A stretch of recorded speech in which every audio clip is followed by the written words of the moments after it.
Yeshiva in Tanya, Sefer Tanya, taking place on Dalet Kislev, Toshin Ein Beis, and we're holding at the end of Perik Aleph in Sefer Shofani, in the first Perik of Tanya, on Daf Vov in the Amudi HaSefer. Good, so we saw at some length the Nefesh Mitzad Klippa by Eden is from a level called Klis Nega, which is the Mamuta. It's like the go-between Kedusha and Klippa. And like all go-between points between two levels which are not comparable one to the other, they need a go-between between them. Then it's made up of both levels. It has both Toiv V'Ra. And it's an inyan from Tarevus, an inyan of mixture of Toiv V'Ra, and it's due to the sod, to the secret of the eight sadas eaten by Adam V'Chava in the Chet of the Chet Arishan of the day Adam V'Chava in the inyan of the eight hadar. And so we saw that caused a mixture of Toiv V'Ra. And that the Nefesh, the Mitzad Klippa, which is called later in Tanya the Nefesh Abahamiyas, by Eden, has in itself both Toiv V'Ra. And we saw that the Toiv in Klippas Nega must be different than pure Tov, because pure Toiv is Toiv, that's Mitzad Kedusha. And this is Toiv how it is in Klippa. So even though it's called Toiv, it must be a different level of sort of Toiv than what Toiv is how it is in Kedusha. So we described that yesterday briefly, that the defining point of Noiga, particularly Mitzad the Toiv Shaboy, and even Mitzad the Ra, even Mitzad the evil in Noiga, it's basically the same thing, that the action is done by the Adam for his own benefit and for his own sake. In other words, he has in mind his own toiv and his own feeling of a yesh and of a matthias he has in mind when he does the toiv. And that leads eventually, that can link into a yin of Ra in the sense that he can do it so much for the sake of his own toiv that he can really mean a initial taiva and improper desire and lust and so on in the world, and that can eventually fall over into the infant Ra. That can be the mutar, the middle point, which leads him into genuine evil. That's the Gimel Klippas Atameh. That's what he calls here the remaining Klippas. He doesn't refer to them by number here, but they're what we call the Gimel Klippas Atameh. So that if a person, a Yid, acts purely based on his own feeling and his own, what you might call self, and the benefits of that self in the form of a feeling of a Metzias, feeling of it being an existing, important entity in his own right, then that can be Toiv. He can do certain inyanim, which are acts of Toiv, but since he has his own self in mind, so then it's Toiv Sheba Nega. It's Toiv how it is in Klippas Nega. And if he goes even further with the feeling of the self, and he lets himself into a inyan of real taiva and real longing for the inyanim of this world, just purely mitzad their own value and their own self, for what they can give him and their ability to thirst, to quench the thirst of taiva, so then it becomes a inyan of the tzadara sheba noiga, and that can fall into genuine Ra, that can pull him down into genuine Ra. But like we see that if somebody becomes completely devoted to the Olam HaGashmi, purely mitzad the taiva shaboy, then eventually he can chas v'shalom do things which are not good, and yet nonetheless he'll justify himself and he'll find a way to explain why. But his gabras of the Ra which is there in what's called Nega, eventually can lead him into Ra in the simple sense, can lead him into evil.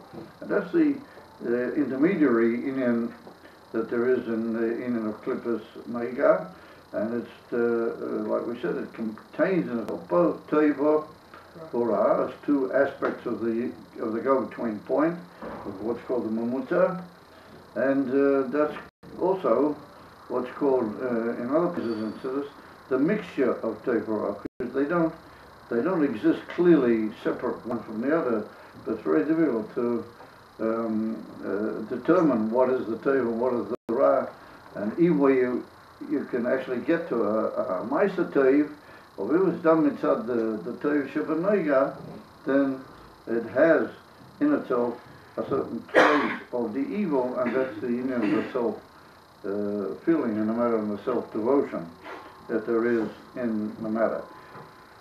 And then we said, Ma'ashen Kain the Nafshis Umas Ha'elam, however the Nashomis, or the, we'll call them Nafoshis, the spiritual entities of the Umas, the Gerulim of the nations that they serve, the idols, well, that was referring to Goyim. Now, there are some people who have been known to Taina over the years since the Tanya was written, that when the Alter Rebbe uses that expression, Umais Oivdi Gelulim, then he's referring only to those peoples that they actually serve Avodah Zarah. He's not necessarily referring to what you might call in inverted commas ordinary goyim. people who are not necessarily involved in serving idolatry. Because the expression Umais Oide Glulim means the peoples who serve the idols. It's a way of referring to Goyim B'Klau in rabbinic literature, and particularly in the Talmudim and in the Midrashic literature and other places. We refer to Goyim as Umais Oide Glulim.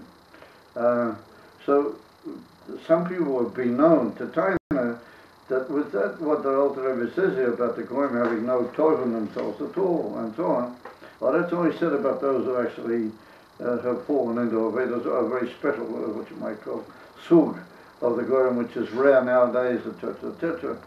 But I don't find in the works of the Rabbeim, the bit that I've studied carefully, the works of the Rabbeim in Beneged to this particular passage, it appears that it means, in their interpretation, it just means Goyim in general. It doesn't necessarily mean, and the Alter Rebbe, maybe for certain reasons known to him, was careful to use the expression Umas Oivdi Glulim in order maybe to, keep the censors off his back and to keep other, as one of the Goyim used to chase everything that the Eden wrote and censor it and cause trouble.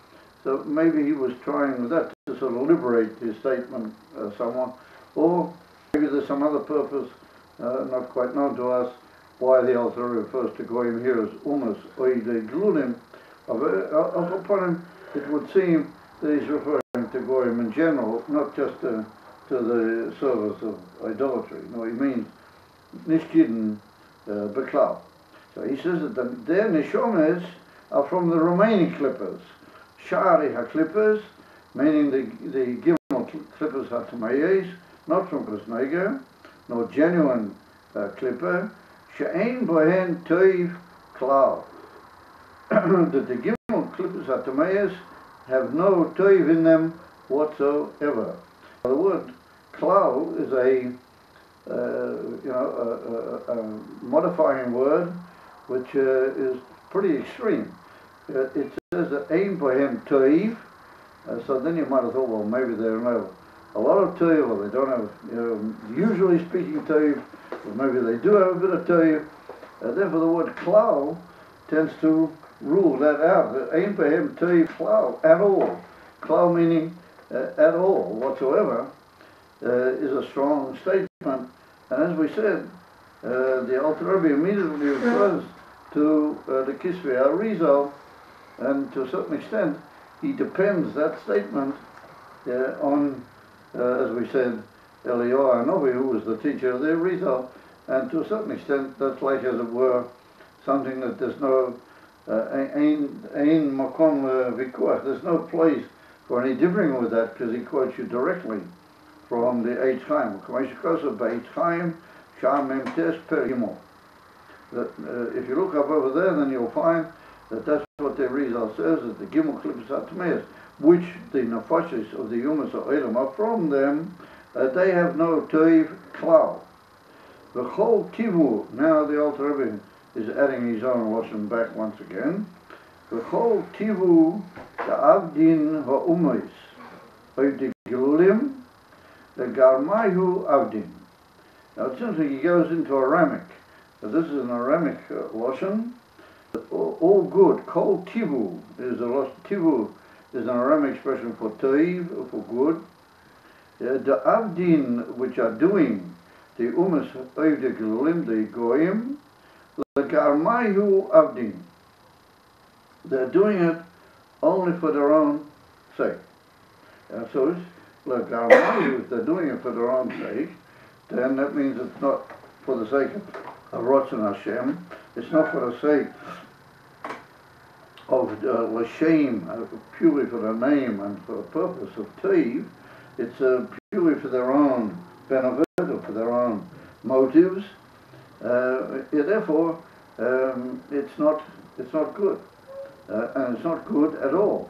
Like we just pointed out, that if you go completely after the self, then you fall into the midas rois. That was what we saw with the sheriffs of midas rois. So we have to say that the garmayu means in an absolute sense. They do it purely for their own benefit and for their own sake. Ukadisa b'gemara. And then he brings a raya to that. So it's very interesting. First of all, it's like a heavy policy statement, and it's in a language which is not Lashon Kodesh.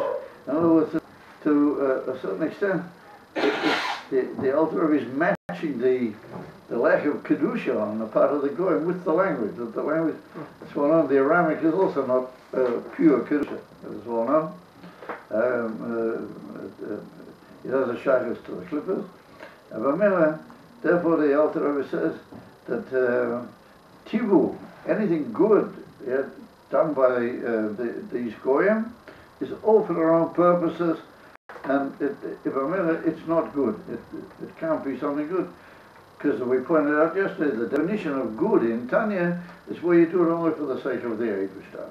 Good is where a person does absolutely disinterestedly, purely because that's the Ratzon of the Creator. The Ratzon of the Creator is the Eivishter wants cut for cut, and you do it for no reason other than that's what he wants. Well, that's good. That's in your fantasy. And we're going to see it throughout Tanya. But that's a whole new concept and a whole new definition in the concept of Teiv or Ra, which is introduced here right at the beginning of Tanya. That what is considered the concept of Teiv is only if it's something which is purely devoted to Ratzon Hashem for the sake of doing Ratzon Hashem and bringing His rule and His influence into the world. That's Teiv. But if you have any of your own things mixed into it, then it's Klippa. It could be maybe Klippas Neiga, maybe Klippas Neiga, but it's Klippa. It's not 100% Teiv. If it's purely for your own self, and you just don't think of anything but your own values and your own, benefit and your own taivas and your own aims, then it's Gimel Klippus HaTmeis. The Garmayu, Avdin, and they said it brings in the Gemara, Al Pasik v'Chesed li'umim chatos, that kindness or good deeds, as far as the Goyim are concerned, li'umim means the nations, is a chatos. It's a, how do you call it? A sin. Chesed, done by the umas, is an improper thing. Shekol tzedakah for chesed, she'umas oivdi gelulim oisin, that even if they do good, now that implies that every now and then it does appear that they're going to do good. I mean, in other words, we're not cancelling out the possibility that they can't do something which appears to be good. So therefore he says, Shekol tzedakah, even if they give charity, and they do something which is charitable, vo chesed, and they do kindness and what appears to be unselfishness to other people, she'umas oidi glulim oisim, that the goyim do, is einon ela lehisyaher. It's only in order to feel self-pride. Now the word lehisyaher is an Aramic expression, and it's based on the word, the noun in Russian Aramic for pride is Yehora, or Yehora. Lehisyaher means to feel, as it were, proud of the self. Now, as I said, that's part of quite a lengthy Gemara where Rabbi Yochanan asked his Talmidim what they said about this pasuk. How are they mafarish? And the pasuk begins with Tzedakah Tereim Goy, that charity elevates a nation. V'chesed li'umim chatas. Chesed on the part of the nations is a chata. So there are several opinions, like I said yesterday. There are many opinions there in the Gemara. When I say many, I mean there's several of them, given by different great Rabbi Eliezer and Gamliel, and Rabbi Nechunya ben Akana, and quite a few different Talmudim of Rabbi Yochanan, great figures, great Tanoim, and others, great Tanoim. What they give their opinion as to what this means. And so one of the opinions which is given is that all the chesed and stocker that the goyim do is only in order to lehiskadel, in order to become big. In other words, in order to appear big or to be big. And then there's another opinion further along, which is this one, which is brought down, that the kol chesed that the goyim oivdim, ena el lehisyaya. And then there's another one that says, another opinion, they do it only in order that they should continue their kingship. If they're kings or they're high people, they do it only for the sake of their own kingship or the preservation of their own governments and their own ruling and things of that nature. And then there's even another opinion that stock of a chesed doesn't exist by the goyim. And that he learns the whole process slightly different, but I don't want to get involved in that, but it's a very quite harsh opinion, and Rabbi Yochanan tends to agree with that opinion. Rabbi Yochanan says that nearly Divri of Nechunya ben Akana, and he says quite a very sharp opinion that stock of a chesed is only by Eden. By going there's only improper things, not stock of a chesed. And Rabbi Yochanan gives his personal agreement to that opinion. So why does the Alter Rebbe Kilo leave all the other particular opinions aside, and he chooses this one, that kol chesed she'osim the goyim einan ela lehisyaher, to feel a certain pride of the self, to feel good. And that's what we could say is the difference. Two opinions seem to be the same. One says lehiskadel, they do it only to become big. Another one says lehisyaher, they do it only to be self-elevated. They're almost the same thing. So what's the difference between them? There were some of the great Meforshim in the Gemara point out very nicely. And they say lehiskadel means that, you want to become big and you want to have a long life and you want to have, riches and good things. And you want to have children who will also carry on your work and all this sort of thing. Lehiskadel. And they think that give stock of a chesed, that's a good way to get to that. And so which comes to the whole thing is salei lishmor. It says, they claim that lehisyaher is a thing where you're not looking for godless in riches or in your age or the age of your children or things of that nature, but you just want to have a good name in the world. You want to be proud of yourself. In other words, you want to be able to look at yourself in a way that you'll be satisfied with yourself, and you'll feel that you're a good sort of guy, praiseworthy in the eyes of other people, In other words, it's almost like how do you call it, a disinterested, unselfish type of pride. Liskado is mamishal lishmo, you know. He's looking for all the good things, to have a good age and to have good children and the whole thing. And here, it's like what you might call lishmo, the idea of greatness of the self, purely for its own sake. And therefore the Gemara says, only by this one. The Gemara says that anybody who does this, Yipel b'Gehenna, Chas v'Shalom, you'll fall into Gehenna. As they bring all the other inyanim, it's written that the Abish will do this to them, or that to them, but here it's written Yipel b'Gehenna.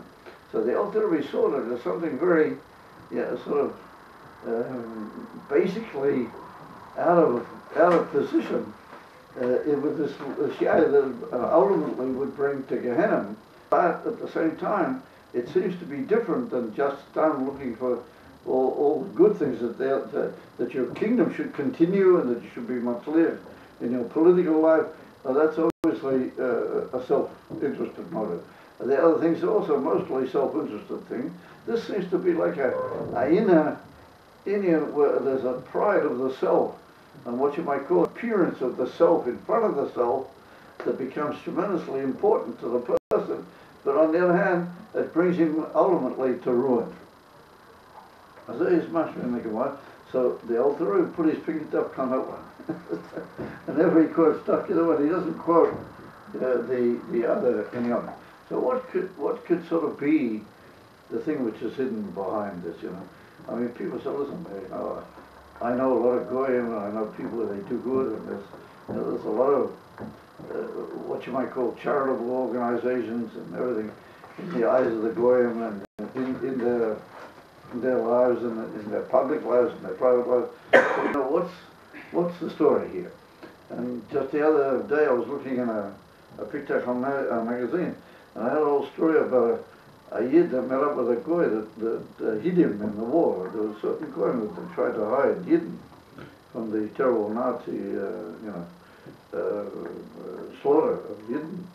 And so many years after the war, this goy's son, the goy himself, has died already, and the Yid is already an old man, and he meets up with the son of this person that sheltered them and lied to the Nazis and everything to save their lives, and at their own risk for her. So, I mean, not just her, but for sure, it was at their own risk. I mean, if they would have been caught, they would have been punished. They could have been just shot on the spot for having done such a thing. So, Kunta is that seems to be a pretty genuine act of chesed. So how does the Alter Rebbe say that? So, what we could suggest before we get just a little bit deeper is that to do chesed is something which a human can be very drawn to. To do good deeds to other people and to have rahman on some people, to help them and to try and resolve their difficulties for them and to stop their pain and all those sort of things, is due to a certain, how you might call it, view of how he understands himself as regards the rest of the world around him. And that if he won't do it, then he doesn't have any pride in his own eyes. You know, in other words, to use the expression what sometimes is used in Yiddish, that is convention. You know, he's not a man. It's not a Ibamela. There grows within a person a certain self-esteem in a very delicate but nonetheless very powerful way, which demands that he do good or that he do charitable things. Because otherwise, you know, in his own eyes, he's not, you know, he's not able to keep his own, what you might call, self-esteem.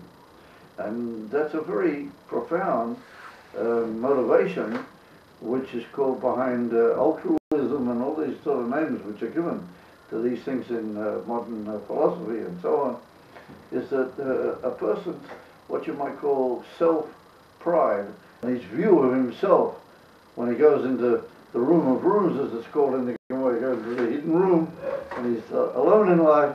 He's got to have a certain view of himself. So one of the ways to preserve that view and to to ultimately, to grow is the doing of good deeds. Now, that's what the Alter Rebbe said. That's how it is. How he would analyze what happens with the majority of goyim. He said that's not toiv. That's not toiv at all. He said toiv is when you do it purely for the sake of the rotzen of the Creator. Then it's toiv.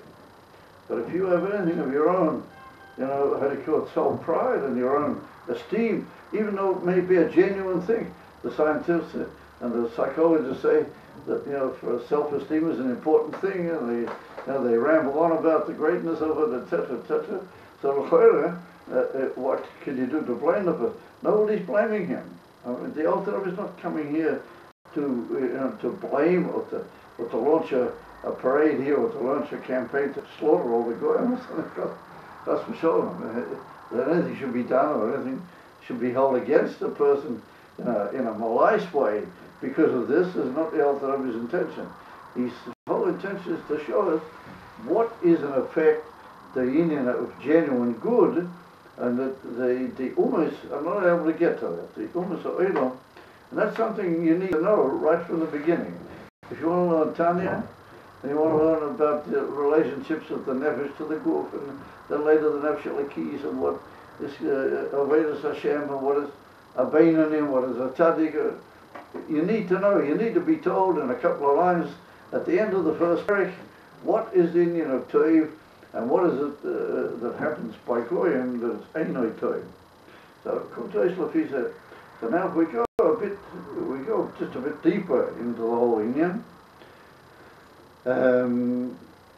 We find in our main Eter, we once learnt Eter. Were you here when we learnt Eter? Yeah. We once learnt that. I don't think we got this far, but in our main, in the Hemshech Eter from the Rebbe Rashab, the Rebbe Rashab brings a very basic question. Also in Kuntres Umaya, in the latter parts of Kuntres Umaya, he gets onto it, the Rebbe, and he mentions it very briefly at the beginning of Kuntres Umaya. Or when I say the beginning, early in that. And that is that everything that exists has to have a divine force in it. Without Hashem, nothing can continue. As we know, Amachadish Batui, B'chol Yom Tomit, Ma'aser Bereishis, means the whole Ma'aser Bereishis. It doesn't just mean part of it, but it means the whole creation. Every moment there has to be a divine power keeping it going. Every aspect of the creation. So that means that there must be a divine spark in everything, even in the clippers.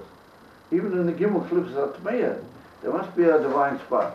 And if it's a divine spark, then it's Tov.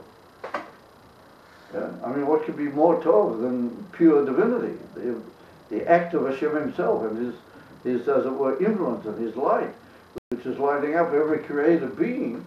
I mean, that must be Toiv. So there's a spot of Toiv in everything created. And so if the Goyim do good, which that's why the Alter Rebbe says they can actually do things which are describable as good, wouldn't it be easy to say that that's a little bit of good they have in there, which is the divine spark, expressing itself and coming out and at least showing that they're also divine created beings and they can also do something. So therefore the Rebbe Rashab says that the union of Kedusha is when you feel that divine spark and you're aware of it. Or at least you try to be aware of it and try to make it part of your life. But that's the whole union of Avodas Hashem, is to try and realize that you do have a divine spark in you and to react to it and to make it real in your life. But he said what happens to the Goyim is that they're so, the divine spark in them is so hidden, as it were. So many things which, as it were, cover over it, which that's the union of the clippers, that their whole union is not to express divinity in Begolui, and therefore the spark doesn't really have anything to say. It's like a candle that its light is burnt right down. It's almost about to go out, but it just somehow or another continues going. You don't really feel the influence of such a light. So the little divine spark inside the Goyim is that it's just burning away, the flickering, but it never really has the ability to express itself. And for example, you've learned, you're there, right? Did you get a smicha? I think you did. Yeah. You're learning also now, you're there. So there's a famous cloud in Hilda's Passover brought down the Rabbeinu Ephraim. He wants to learn that it's only going to get to the Passover or whether it refers to all Yisurim as a difference of opinion on the part of other authorities, and that's what we call Chatika Atzmo Nasus Nevelo. Sometimes we paskin that, let's say you've got a piece of meat, a piece of milk falls on that meat in enough ratio to cause the meat to become uneatable and improper, nasa isa.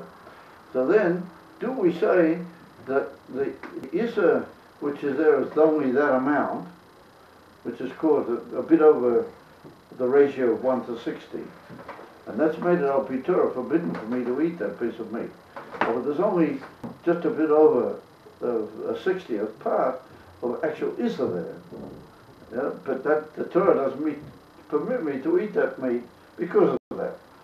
It comes along the concept of chatika atzmo nasus vela, and it says no, the whole piece of meat becomes a piece of isa, to the point that if you now relate that to other things in a pot, that it's that whole piece of meat is like milk. You follow? Even though the milk inside that meat is only a small amount and it's made it also, but we consider it as if the whole chatika atzma, the whole piece itself becomes a forbidden thing in reference to other anyway. So therefore, that's a concept of what we say about the divine spark that's hidden inside the goyim, even though that's a holy thing. Well, as soon as it becomes effective and it becomes active by all the clippers and everything which are in the goyim, then chatika atzma nasus nevela. Even though it's got pieces of heck in it, but we consider it, and it becomes like a completely forbidden thing. The whole thing of it, the whole lot of it becomes completely forbidden. Therefore, even though it's hidden inside the Torah, it's so deeply hidden that it doesn't have the ability to really affect anything. So that when they act, they don't act mitzad their feeling the divine spark. They act purely mitzad some other influence in their lives, and that's here to be proud or to be so prided, which means that although they do have a spark of toiv, although for all intents and purposes that toiv is of no reference. It's not of any practical effect whatsoever. Therefore, when they do something, they do purely mitzvah themselves. Mashiach, the spark is having enough effect that at least he can feel, or he can, when I say feel, he can at least be aware that he should feel the influence of the divine, and even if he doesn't want to admit to that, at least the Nefesh Bahamis on his part will nonetheless prompt him to do good, because there is a certain amount of good there. It's only that he will do it, for some benefit of his own. If he'll do it for some benefit of his own, then also he's running back into the goyim. What's the difference? And so the answer was what we pointed out yesterday. So the difference is that deep inside a yid will always be pleased that he did a good thing, even if what he had in mind didn't come out. For example, the Gemara says, what about if somebody gave tzedakah purely in order that his son should get better? He had a sick son, he said, I'm giving tzedakah that my son should get better. What about chas shalom if his son died? So then a yid will say, oh, at least I had a mitzvah. At least, Baruch Hashem, I did a mitzvah, I carried out Ratzon Hashem. Baruch Hashem, at least I gave some money. Even, and the goy will say, no, I want that money back. I only gave that money in order that my son should live. As if he didn't live, then I didn't give the money. Then I got kindness to Hashem. You follow? And that's the way a goy will react. Which means that deep inside, even the toiv in Klippas Nega is really basically emes because but the only thing is it's got a certain outward shell that he's doing it for his own purpose. But deep inside, if he didn't get his own purpose, he'll still say that he wanted to do it. Because it's Ratzon Hashem. Mashiach Hagoy won't be able to say that. Yeah? And therefore, Hagoy is only, his self-involvement is only bringing to what is ultimately not Kedusha, to what is a union of evil. What about these people that really seem to do good? So the answer to that is that there are certain goyim who are called Chsidei Umasa Oilam, or certain goyim that their nefeshes are from Klippus Noiga, like the nefesh Jabam is of Eid. And therefore they have a certain natia to do genuine good, and deep inside they will be pleased that they did good no matter what. That doesn't really, even though they may have a certain thing, but that's not important to them ultimately. And therefore, some of these goyim that saved Yidden, there was a movement once on the part of Yidden to give them the title Sidei Umas Oilam. Actually, officially, to call them Sidei Umas Oilam. Even though according to the Rambam, that's got to be done with certain conditions. You can't just do that some, but at least that's what some maybe not so well-informed people wanted to do. But it could be that these people are, that they're a slightly different level. They're a slightly different getter, and they're neshamas from Klippus Noiga, and therefore they can actually do something good and ultimately be pleased that they did it for the sake of Ratzon Hashem, because that's the right thing to do according to the will of the Creator. And therefore the Rambam says, when he talks about the Chsidei Umas Oilam, he said that a Chassid Umas Oilam has got to be a person who believes that the Sheva Mitzvahs B'nai Noach were given to Moshe Rabbeinu at Sinai. And that the reason he's doing it is because he was commanded that way at Sinai. So therefore some people come along and say that if they don't really have any recognizable good in them, and everything they do is, really basically for their own sake, so to feel proud, to feel, so what about the goyim that appear to do good? All the goyim that appear to be okay and appear to be good.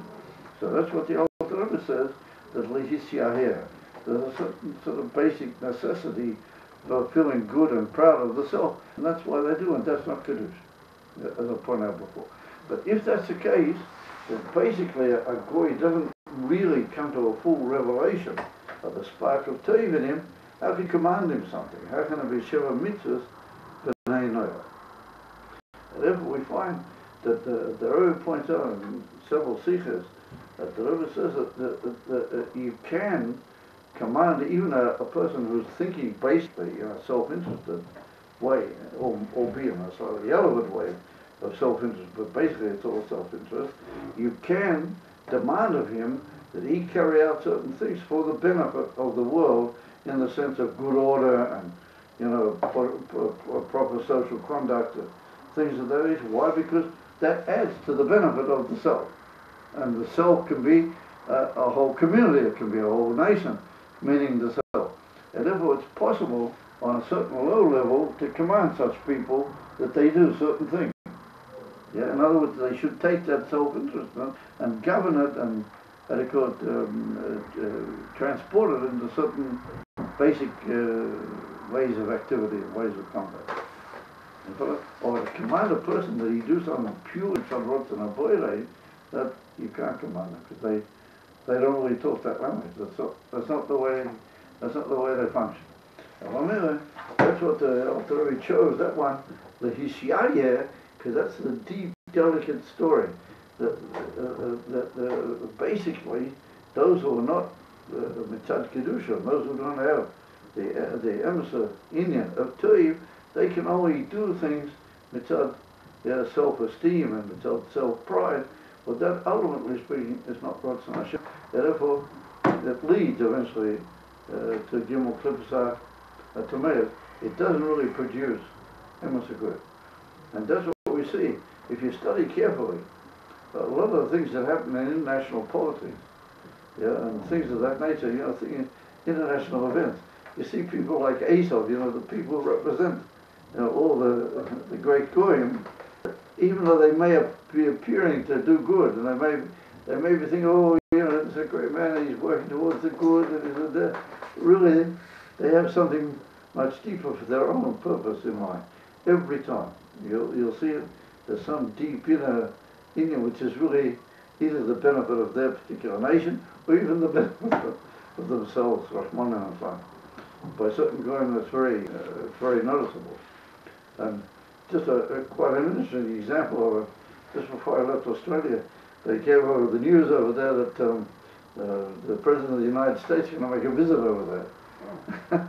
He visited Australia just the day I left. He was supposed to arrive a few hours after. He's coming to Melbourne or Sydney, I don't know, or to North Australia, I don't know where he was going. Anyway, they said, you know what a great thing is that he's visiting there, and what was the purpose of the visit? He's going to set up certain big military bases for the American Air Force and the American Army in North Australia, you know, and then they made and then they tried to spoil that over, and they just said, but you know, but he's coming to talk to the Prime Minister about other things as well, you know, about things of mutual benefit and so. Well, the real reason he was coming was he wants to set up the military bases. You know, this guy here, it looks as if he's doing good, oh great, you know, this is wonderful, everybody's saying the American president, you know, the whole thing, about what we really after. What's he really after? Well, he's yeah, something good is going to come out for me and for my nation and for my Matthias and for my army, and I've got to be the boss. And that's not good. And on the contrary, that is really the source of evil. Yid can also do something. Yeah, he said, I want my son should live. But he doesn't really, that's not what he really means. Ultimately speaking, he means that's what Hashem wants. Yeah. What did you mix in the other thing for? Clipper snake. He gets caught up occasionally in clipper snake, and he can be persuaded by it. He can really think that it's got a good picture. But ultimately, how do they call it? Deep inside, even he would admit, and he wants, that it should be only for us and Hashem. And therefore, he's able to go up into good. And therefore, if you take it and you put tefillin on him, he says, Asher Kedishonu b'mitzvah, so that's Ivana. Well, that's the distance for be'emes of it coming out of the clipper and moving up in the Kiddush. Okay, good. That's where we are.